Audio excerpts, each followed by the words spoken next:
Christians, can we keep any of God's feasts or holy days if there's no more temple around to do so?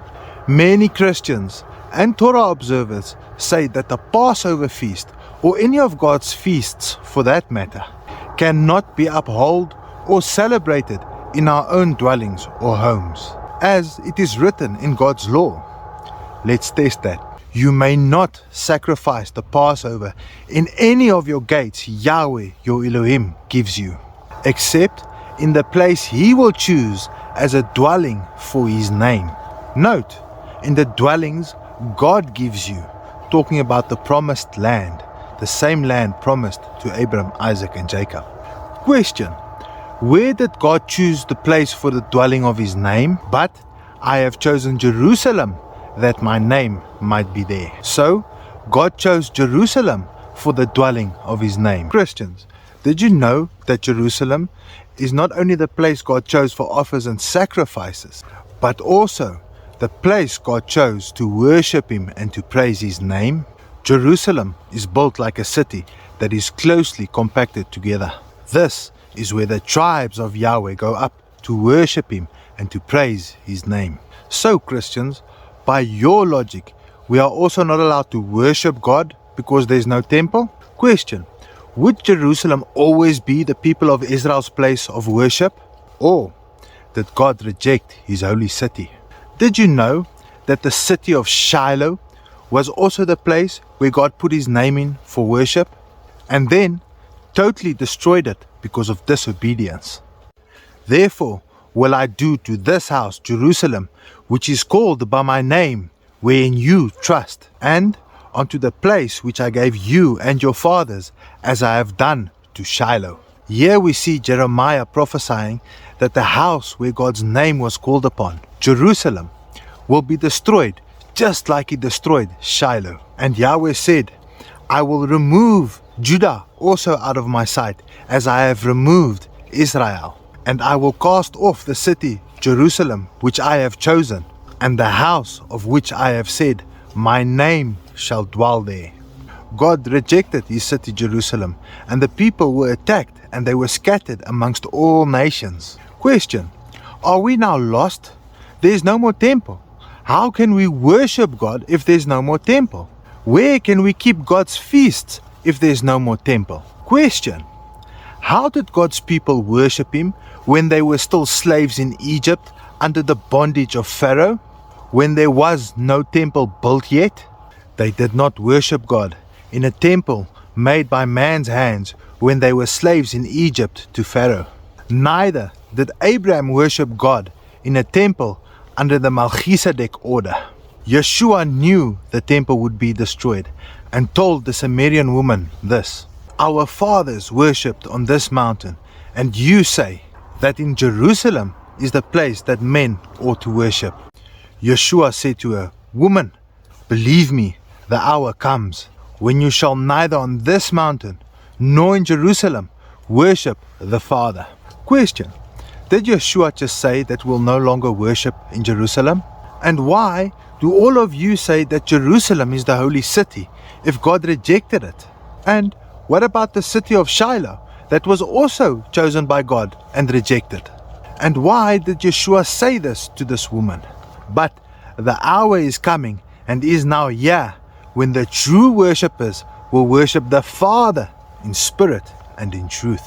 For the Father also seeks people that worship Him in this way.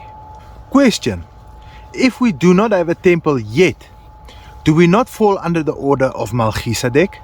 Is Yeshua the Messiah not your high priest according to the order of Melchizedek? Why according to the order of Melchizedek? Because God's people were scattered to and amongst all nations out of the promised land. They were no longer in the promised land.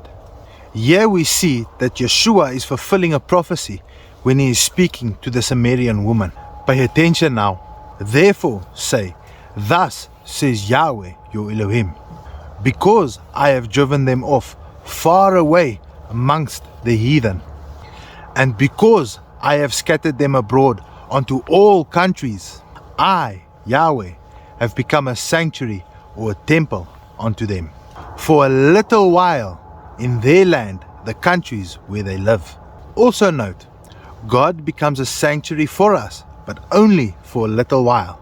Ramesh? Question: can you see that God will become the temple in your midst when He lives in you, just as it was under the order of Melchizedek?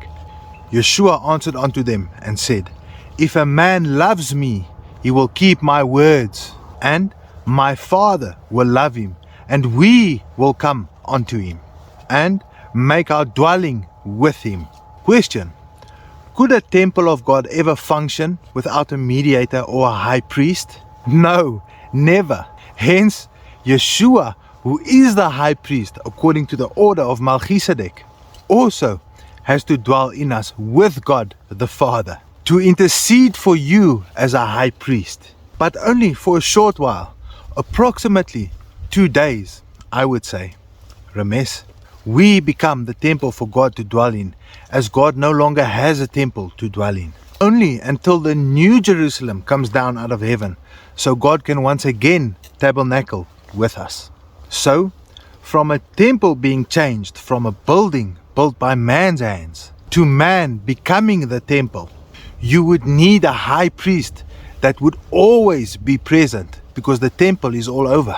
Meaning that the law of the priests have a necessity to change to a different one than that of Aaron and the Levites. For the priesthood being transferred, there is made of a necessity the transfer of the law. Heart of stone, heart of flesh. For where 2 or 3 gather in my name, there I will be in the midst of them. So we go to the Father through Yeshua, as He is our high priest according to the order of Melchizedek. We no longer have to go down to Jerusalem to celebrate and to keep God's feasts. Yeshua has fulfilled that prophecy by becoming our new high priests, where we gather in His name, making it much easier for us to celebrate and to keep God's feasts in the countries to where we were scattered. Our physical sacrifices of animals and bulls has stopped for 2 days or 2,000 years after the ascension of the Messiah. Our sacrifices has now become worship and praise with our lips. Take with you words and turn to Yahweh. Say unto Him, take away all iniquity and receive us gracefully. So we will render the calves of our lips. Lip service, sacrifice. But in the end, after 2 days, God will gather the remnant of His people back into their own land, the same land promised to Abraham, Isaac and Jacob. And He, God, will tabernacle with us once again. This is why we wait on a promise of things to come, and we practice ourselves unto godliness. I truly hope and trust that the true worshippers will worship Yahweh in spirit and in truth, and will not be bound to a city or a place that God has destroyed and rejected. Let those who have ears to hear listen and obey the commandments of God. For if you claim that you are the temple of God, you have to keep His eternal and everlasting law, Torah. Otherwise, God cannot dwell in you, and you'll also have no need for a mediator or a high priest if you do not keep the law.